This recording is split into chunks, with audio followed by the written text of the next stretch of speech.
হয়ে গেল GQ man of the year 2024। প্রথমেই আসি নোরা ফাতেহির কাছে। এই দিন তিনি ব্ল্যাক কালারের একটি ড্রেস পরে এসেছিলেন, তবে আপনার মাথা ঘুরে যাবে যদি এই ড্রেসের দাম আপনি জানেন। আনুমানিক 10 থেকে 12 লাখ টাকা ছিল এই ড্রেসের দাম। এসেছিলেন মনি রয়।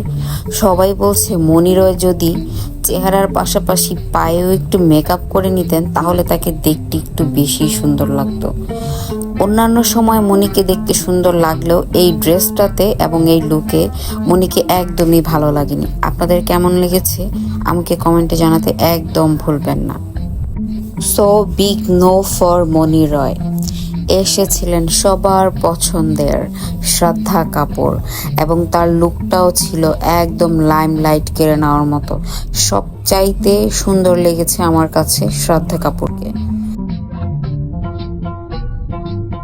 এইদিকে ফ্লপ অ্যাক্টর অর্জুন কাপুর গায়ে পরে শ্রদ্ধার সাথে এসে একদম লাইমলাইট কেড়ে নেওয়ার চেষ্টা করেছে, যদিও তার চেষ্টাটা একবারে বিফল যায়নি। প্যাপারাজিরা তাকেও ডেকেছে একটু ছবি তোলার জন্য, একটু পোজ দেওয়ার জন্য, সেও ঠিক তাই করলো।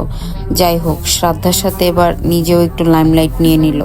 তো ভিউয়ার্স, কোন সেলিব্রিটিকে আপনার সবচাইতে বেশি ভালো লেগেছে আমাকে কমেন্টে জানাতে একদম ভুলবেন না। Thanks for